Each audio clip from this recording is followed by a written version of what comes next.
Otep à tous, bien-aimés frères et sœurs. Les États-Unis rejoignent, ils s'alignent sur la position russe en ce qui concerne le cas de l'Ukraine. Les Russes ont demandé aux Nations Unies qu'ils puissent mettre l'Ukraine sous tutelle pendant un temps provisoire, limité, le temps d'organiser des élections présidentielles libres, transparentes et apaisées, afin qu'un nouveau président puisse être élu. Et c'est avec ce nouveau président-là qu'ils pourront traiter sur la situation en Ukraine. Ce qui, bien entendu, va balayer Volodymyr Zelensky. Les États-Unis prennent le train en marche et demandent, d'ailleurs vous vous souvenez de la phrase que Donald Trump avait sortie, que Zelensky est un dictateur sans élection. Voilà, il n'est pas élu. Donc les États-Unis demandent à ce que Zelensky puisse organiser les élections pour que on puisse maintenant avancer dans le processus de paix. Zelensky dit, moi je veux bien organiser les élections, mais si j'organise les élections, moi je ne serai pas là, mais il faut que mon pays soit membre de l'OTAN. Zelensky sait que personne ne pourra accepter que l'Ukraine puisse être membre de l'OTAN, y compris Joe Biden, qui est le fondateur, le créateur, l'organisateur, celui qui a mis tous les moyens en jeu pour que cette guerre puisse avoir lieu, hein, avec les Obama et tout.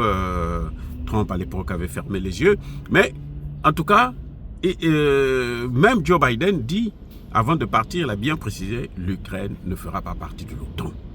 Parce que ce qui se passe, c'est quoi?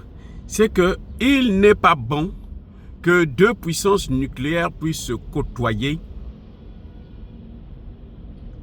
dans le cadre précis où l'Ukraine serait membre de l'OTAN.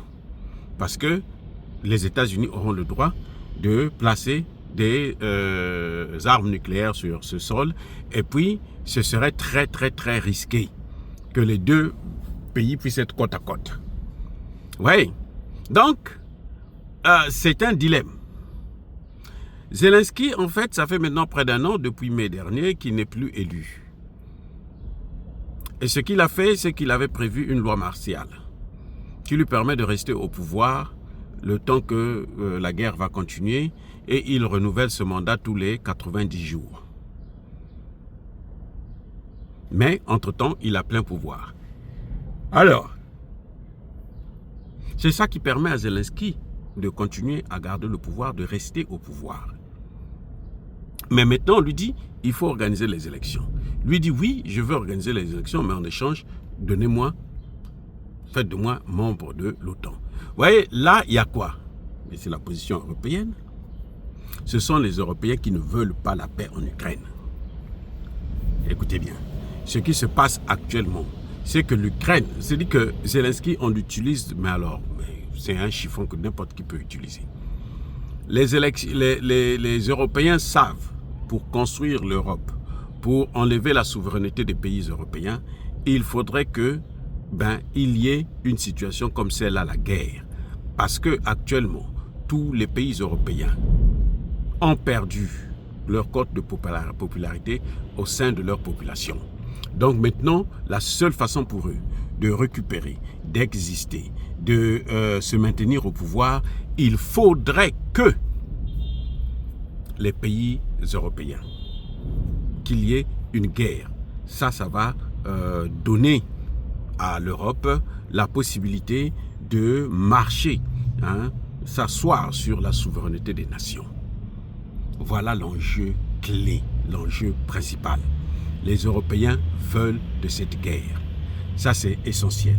Il y a un autre élément, c'est que dans les négociations qui se passent entre la Russie et les États-Unis sur le dossier ukrainien, les États-Unis qui veulent prendre toutes les matières premières qui resteront en Ukraine ne vont pas les partager avec l'Europe.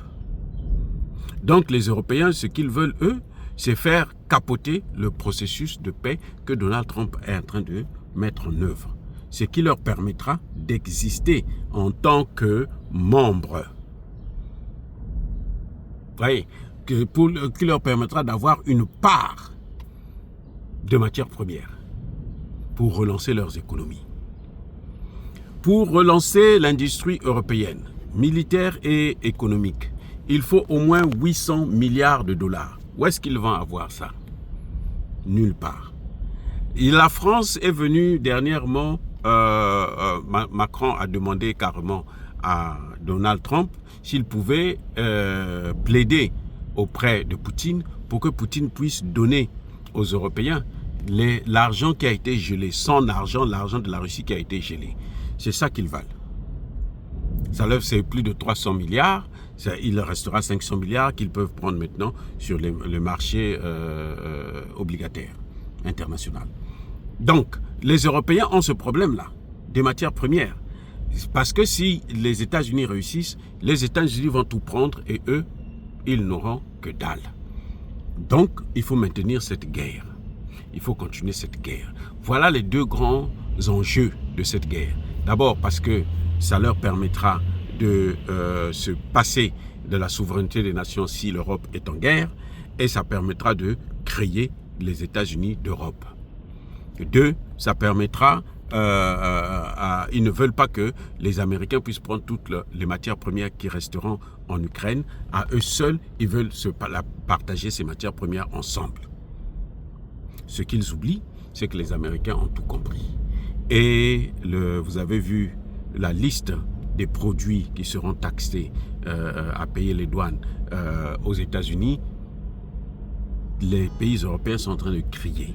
C'est pour les diviser, c'est pour les détruire, c'est pour détruire l'Europe. Parce que, mais Donald Trump, c'est pas un enfant, il a une équipe, des experts qui travaillent. Donc ils ont compris le jeu et ils vont maintenant assumer leurs responsabilités.